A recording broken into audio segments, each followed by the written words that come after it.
back to my film and TV channel. Hope you're all staying safe and well. We've got a sequel to look after today on Netflix. The original came out last year and the new one's come out this year, so just a year later.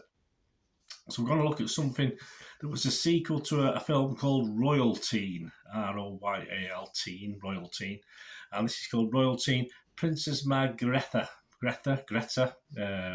My apologies if I pronounced that incorrectly, but it's on Netflix. So we're going to have a look at that today, see if it's a worthy successor. I didn't watch the original. I'll let you know if I'm going to go back and watch it based on this. Please, if you are new to the channel, push that subscribe button, push the bell notifications. It's great to have you on board. Everything film and TV, of course. And if you're pressing those buttons, you can press a little like button. I'm trying to get a minimum of 10 likes if I can. If you can get me up to that figure, guys, I'd be much appreciated. Just press that figure. It's not a long review today, so please press that button and stick with it for the next 5 or 6 minutes. Yes, it's on Netflix, 98 minutes long. Felt a bit long to me. A 15 certificate, probably because it deals with alcoholism and drug taking, etc. That's probably, but actually physical looking at stuff, it wasn't too bad. It's just the content, obviously. As I say, it's a Norwegian romantic drama. I watched this in its dubbed version, which may have lacked something because of that. And it's about last year's prom. Obviously, if you watch the original to this ROYALTEEN, it ended with a major drama for Princess Margrethe, or Margrethe.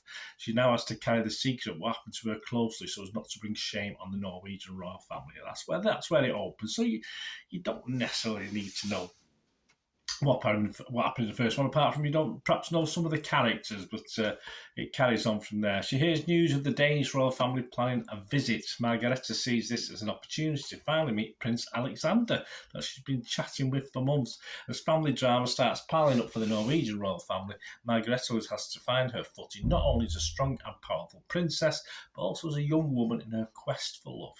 Sounds good, doesn't it? These are the sort of ratings as at the 21st of May 2023. Internet Movie Database, not great. Almost 400 scores and reviews left. I could probably see this dropping in fairness. 4.6 out of 10, so not fantastic. But the positive, the Rotten Tomatoes audience, all right, not many of them, only about 40 or 50 scores, are coming up with 83% positivity. So that's good. I mean, that's all right, but as you would expect, as I say, most people, when they put early reviews on, are people connected in somehow to the production in one way or the other. What about the critics? Well, there's nothing yet. We've got nothing at all of the critics, so I have no idea what they're thinking about this. What about me? What about Bernard? Well, if I had to rate this for Rotten Tomatoes, it wouldn't be fresh. I'd have to go rotten on this.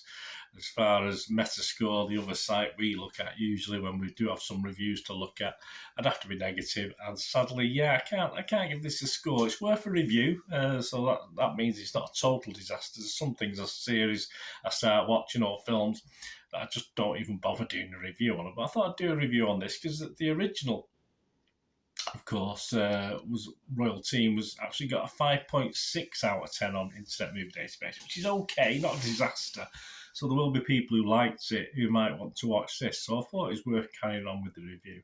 As I said, I hadn't watched the first. It may have been helpful to build some of the characters because I wasn't overly impressed with some of the characterisation in this film. And did it make me want to go back and watch the original? Unfortunately not.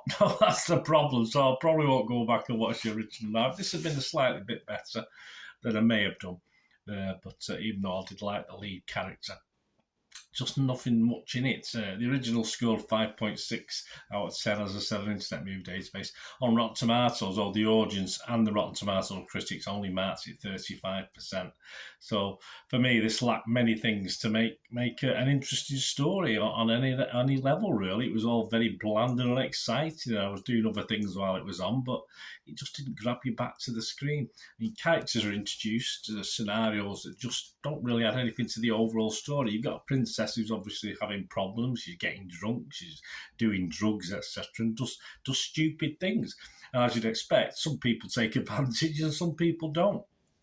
So there's no real depth with any other real character in this film.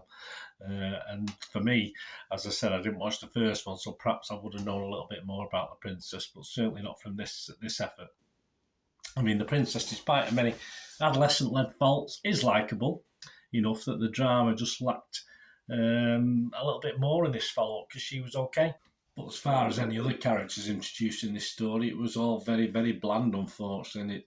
And it just, I was glad when it's over because I was doing other things. But yeah, a bit of a letdown for me. And as I said, it's not going to inspire me to go back and watch the original.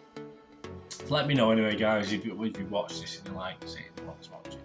Great to hear from you and hear your thoughts and opinions on this or any other film, anything to do with film and TV. Great to hear from you. Thanks for watching, guys. Until we meet again, that's one thing, don't worry. Please stay safe, everyone. Bye for now.